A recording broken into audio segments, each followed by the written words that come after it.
Hello साथीहरु, आजको तपाईलाई म मेरो नयाँ अब एक भ्लगबाट तपाईहरुलाई देखाउँदैछु। फर्स्ट हो मेरो यो चाहिँ उडिसामा फर्स्ट टाइम हो। हेर्नुस् तपाईलाई म यहाँ माछा तालेको र मारेको देखाउँदैछु र उताडी चाहिँ समुद्र छ। आज देखाउँछु तपाईलाई पनि अब प्रत्यक्ष तपाईलाई माछा पक्रिसक्यो, जालमा हालिसकेको छ। तपाईलाई वहीँ गएर म तपाईलाई देखाउने छु। प्रत्यक्ष रूपमा तपाईलाई त्यहाँ माछा पक्रेको फ्रेश माछा देखाउँदैछु। यो चाहिँ भन्नुहुन्छ तपाईको नरिवाल है गाइस, यो चाहिँ नरिवाल हो।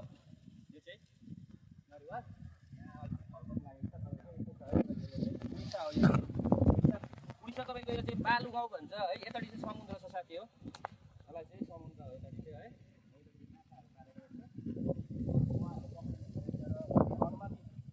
अगाडि अनुमति मागेर हामी भित्र पसिरहेको छु। तपाईहरुलाई गाडी देखाउँदैछु। त्यो माछा तल्दै पनि छ है। तपाईहरुलाई वहीँ गएर देखाउँछु। गो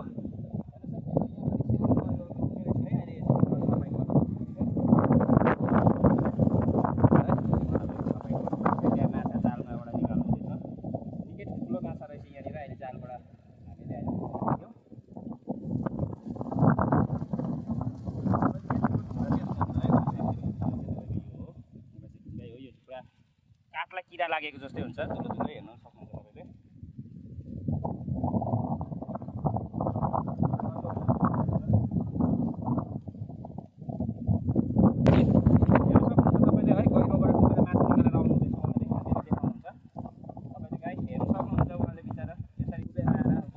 पहिरो रहेछ भन्ने कुरा बुझिन्छ यहाँ चाहिँ है।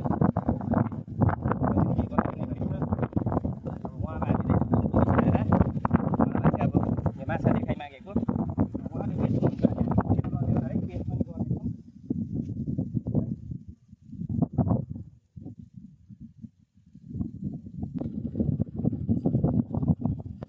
यो चाहिँ माछा तपाईँको है, यो पोखरीबाट भर्खर निकाल्नु भएको।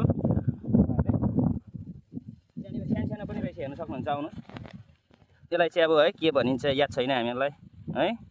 यो के हो, यो के माछा हो? यहाँ यो त यहीँका लोकल मछली होगा ना? ये चाहिँ पाला हो, ये तो पाला हुआ है ये लोकल मछली। ये तो बहुत टेस्टी होगा ना? ये बहुत टेस्टी, इसका बहुत डिमांड है। ये तो झिंगा है।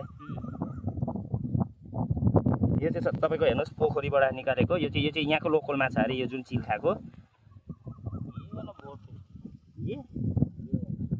ये होला त्यो काँटा त्यो ये पाला हुआ नहीं है। नहीं, यहाँ पर पाला हो ये लोकल है।